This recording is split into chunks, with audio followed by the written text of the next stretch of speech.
Hello, friends. This thing seems to be a lot more serious than previously thought, unless we already thought this was going to be serious in the first place. This is something that we had a news from almost a month ago. Sydney property prices continue to fall as interest rates continue to rise. Experts say it's the sharpest market correction in history, but it's not evenly spread, with suburbs in the southwest and west defying the trend. What went up is quickly coming down. So what went up is quickly coming down. Also, the sharpest market correction in history. That was actually pretty serious a month ago. What is it now? All right, the impact of rising interest rates continues to ripple through the U.S. housing market. As you can see in this chart of the day from Redfin, a record 22% of homes for sale had a price drop in September as homebuyer bidding wars cooled. Right, another record. So a record in this is in the United States. So we're jumping from Australian to United States news on the property. So 22.4% of houses that are on the market have been the asking price, I think, has been dropped. So we really are breaking some records. So going into that article that obviously I'm going to link in the description, housing home price growth slowed by record amount in August. Now, record, we are breaking some records. That is record breaking. US home price growth slowed by the largest amount on record in August, decelerating faster than economists' predictions, and further cementing that the pandemic era buying frenzy is largely over. That was an interesting phenomena because, and I'm not only passing over the negative news, when the in 2020 the news was that house prices were going to crash, and they kind of started to crash, and then they took off like mad, nearly 30% everywhere, almost everywhere in the world. So what seems to be happening is that the media and the media are obviously reporting it, but the news is coming from likes of um, the the prediction houses like CoreLogic and others around the world, where they are now predicting something a lot more serious. I know I've mentioned this serious thing a few times, but it is for people who actually bought recently, or in the last, well, recently enough, last 3, 2, 4, 5 even years. The prices could quickly come down below those levels that they bought at.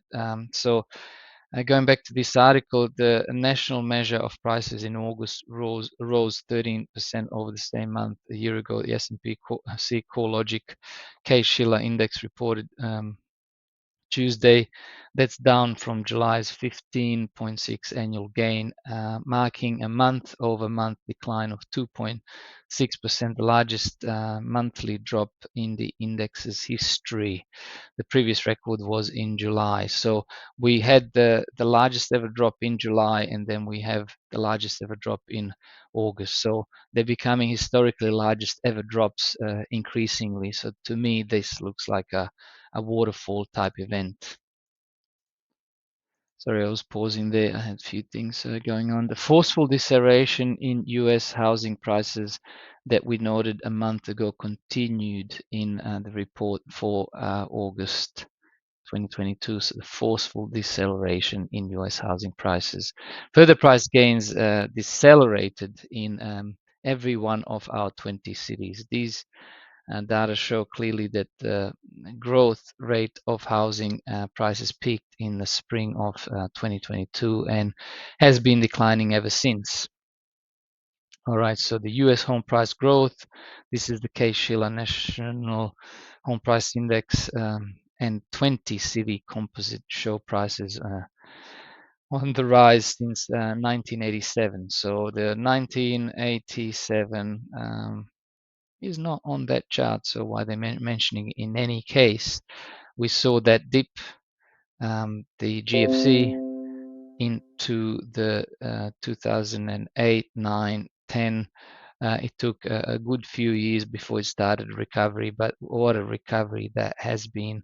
And look at that, that's about 2020 when the pandemic started, and then it just took off unbelievably. But see this little hook here, that's never actually happened. Even in the 2006, 7, 8, it was a more gradual turnaround. This is a inverted hockey stick type thing going on there, if you ask me. Let's see if there's any more good news here before we go back to Australia and the current news in Australia. The share of homes having their prices reduced increased to 19.5% in September. Such a Realtor.com reported, up from 19.4 in August and 11% a year ago.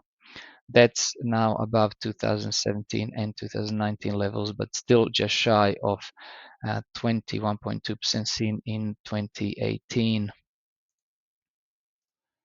Okay, I promise we're going to move to Australia in one moment, but before that, the last message from this article is price reductions are significant. The real estate markets are in a whole different place today. Let's not forget that the interest rates in the US, or the mortgage long-term interest rates, have hit 7%, and my last video I think they hit 6% and they were freaking out. So let's see what they do now. So 9 News Sydney Instagram, out of all places, property prices to drop by up to 20%. That was not the news a month ago. So the Reserve Bank of Australia is forecasting home values will plummet by 20% over the next 2 years. New released RBA documents show that the bank believes the property market will endure its biggest hit since the 1980s, with prices across Australia extended to fall by 11% by the middle of next year. That was 2 days ago. And then a day ago, news.com.au down here in Australia said the Reserve Bank of Australia, RBA, predicts the property prices will plunge by whopping 20%. Well, they're obviously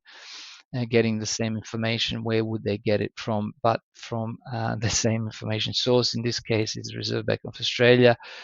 So they state the same back-to-back interest rate rises are causing that. According to that, by 2024, this is something new, house and unit values are expected to lose a fifth of their value, all but wiping out the unprecedented gains made in the 2021 property boom. That's according to Freedom of Information documents from the Reserve Bank of Australia down here. Full story in the bio. We're not going to go to that full story just yet.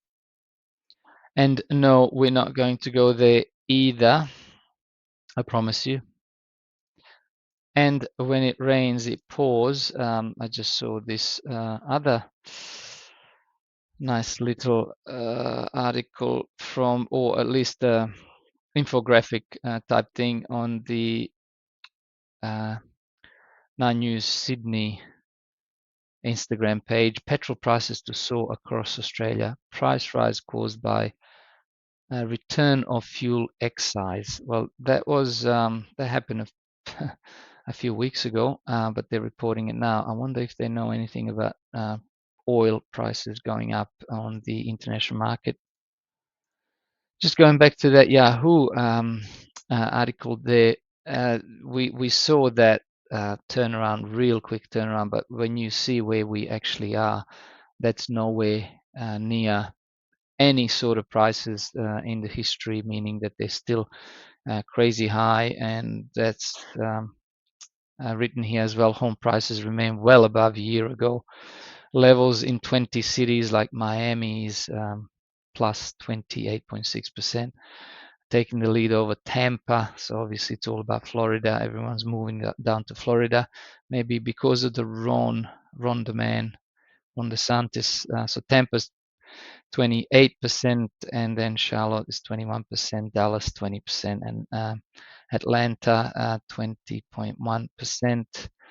So prices are still very elevated, and we'd have to go and keep going very far down. I don't know what could happen in the world, Ukraine, that would make that happen, or something bigger than that, bigger than my cough, that would bring him down to even just 2020 levels. I mean, we're talking a complete crash. Is that on the cards? Obviously, as always, it's anybody's guess.